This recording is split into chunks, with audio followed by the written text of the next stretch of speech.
Okay, I just made sure that my computer's clock was set to Friday so I could catch Lapras, so now let's get going. We still have a few trainers left to fight before getting there. So, let's talk about something. Yeah, I really have no real way of seeing into that. The topic came up in Fire Monkey technology of, Smogon's in-game tier lists. Definite proof that people should stick to what they know. Because, where do I begin? Those lists are an absolute joke. According to those lists, let me get this straight. The best fighting types in Black and White are Embor, Throw, and Sock. Embor, Throw, and Sock. Let that sink in for a minute. In a game where Conkeldurr, Scrafty, Mienshao, and the Musketeer Trio are all available, they choose Embor, Throw, and Sock. I'm dead fucking serious. The main argument for them is that they come relatively early in the game, so they have a lot of time to shine. But it doesn't really help if you're outclassed by just everything else. What? Now that was a weird switch. Makes absolutely no sense because, well, usually when Pokemon switched so far in this LP, it was because I completely walled them, but you just saw that Eevee do a quick attack on me, and I'm not immune to it, so why? I don't get it. I don't get it at all. And just like I don't get how being available extremely early is so important, and Mean Look, no room for Mean Look on this set. And yeah, you're probably going to be bringing up the runners. I think I can do without, especially since you're given a free turn whenever you encounter them before they run away. I don't know why they changed it, but they did, so at least I'm going to be able to do something, anything, before they run away. But yeah, as I was saying, as Flareon actually survived a Shadow Ball, so this pretty much means that the Lapras is going to be able to survive one as well. I mean, if Flareon can, something as bulky as Lapras should. But as I was about to say, being available early is one thing, but if you start getting outclassed by everything in the late game, I mean, even if you say, okay, Mienshao and the Musketeers are available very late, there is still no reason, unless trades aren't obtainable, but they have separate tiers for if trades are obtainable or not, so that basically Conkeldurr and Girder are both tiered in that tier list, depending on whether you have access to Conkeldurr or whether you can only go so far as Girder.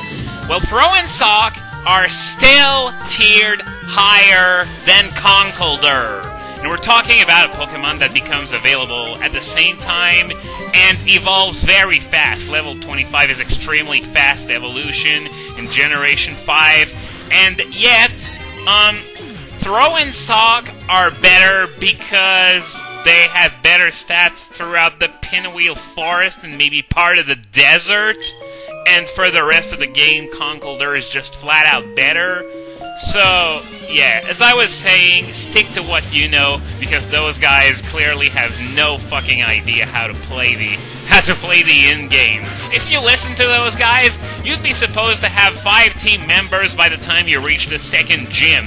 No thanks. I'm able to hold out for better Pokemon later on, and that's what I'm doing right now. I've been the 4th gym, and I'm only just about going to get my 3rd team member, as Zubat here is going to force me to play roulette, it seems. Great. At least I connected, so it's not too bad, but still, I thought I could be able to get some healing for relatively free. It ended up being free, but it might as well not have been. So I'm gonna send Gengar in the lead because I'm starting to run out of wing attacks there, and besides, Gengar is going to be more useful for, what am I saying? Wooper's going in the lead for when I go catch Lapras. But just to give you an example of how much those in-game tier lists suck, it was what was brought up in Fire Monkey technology, which is where all my regulars hang out, by the way. Just so you don't wonder what that is. You remember how Togekiss pretty much raped everything in my Platinum LP? It's a Pokemon that has been described as being so strong in-game it almost feels cheap. And yet, it is bottom tier, according to Smogon. I am not kidding you, because apparently it's only available late in the game, but you get it after the second gym, so what the hell? I mean, sure, it takes some effort to evolve, but I'll be damned if that's not worth it. Bottom tier, forget about that.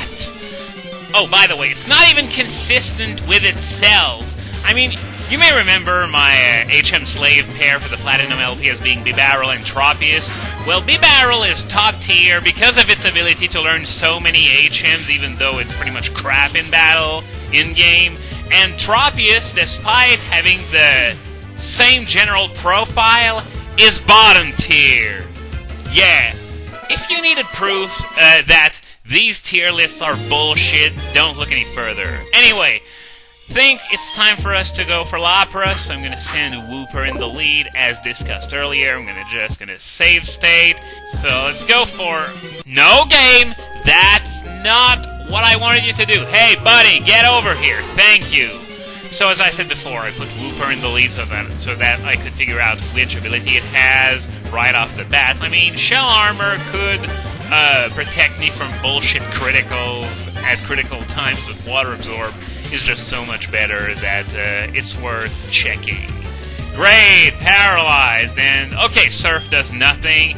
So, depending on the nature, this one may be a keeper. So I'm gonna go with Gengar, since, well, Crobat could get hit by an Ice Shard and take a lot of damage. Okay, Water Pulse. How much am I gonna take from this? Ow! A critical for 25 damage! And, oh great, Ice Shard. Well, at least, I think I can take it, please. How much damage? 10. Okay. Oh! Come on! Okay, there we go. Hypnosis connects the second time since it didn't use Ice Shard. So, now, it's time for the big test. How much damage is Shadow Ball going to do? Obviously, Thunderbolt is going to kill it, but Shadow Ball will probably keep it alive. I mean, a level 22 Flareon survived this, and wow! It actually went all the way into the red, same as that Flareon. I'm surprised. Maybe I just underestimated Flareon's bulk or something. Yeah, I'm saying something good about Flareon for a change. What a surprise. Anyway, can we make this in one ball? 1, 2... Nope! That's gonna wait for another ball. So, Lapras is fast asleep at the very least, so let's try this again. The faster it wakes up, the more trouble it means for me, so I'm hoping that this one's it. No! Great. So I'm gonna have to... It's gonna wake up, isn't it? No! Still asleep. Okay. One more try. One more try. Let's do it! Come on. No! I didn't even get to count again! Jeesh! And okay, this time it wakes up and Confuse Ray. Wonderful. Well, you know what? I'm not going to be playing dice with Gengar here. I'm gonna send out Crobat, even though Ice Shard is no doubt gonna hurt a bunch if it has to take one. So let's see what it's gonna use. Water Pulse. Okay. At least it's not Ice Shard, but Water Pulse has higher power. Critical and Confusion? Are you kidding me? Both at the same time? What are the odds of that? Anyway, switching out again because, as I said before, I'm not going to take any chances here because... this game, I swear. Back to Crobat, I guess. For fuck's sake, this thing's spamming Confuse Ray like crazy, and when it's not, it's getting lucky with Water Pulse. An Ice Shard, there we go.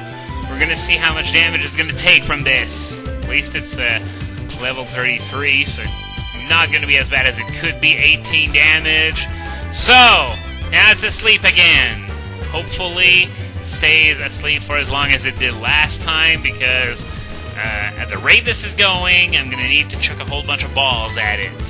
It's got a catch rate of 45 off the top of my head, so that's not too much. It's the same as Reshiram and Zekrom for reference purposes. So, another ball, I guess. I love this last used item hotkey because otherwise it would take a while navigating through the menus every time. Can I do it? Yeah! Alright! Lapras was finally caught. Wasn't easy, but it wasn't as hard as some legendaries could be either. And by the way, you may be noticing that they're using the Johto Dex numbers for this because, well, Kanto Dex numbers aren't an option in this game like they were in the originals. Shut up! Anyway, let's take a look at our nature, hardy nature, which is neutral. You know what? That's gonna be a keeper. I am not complaining about that at all.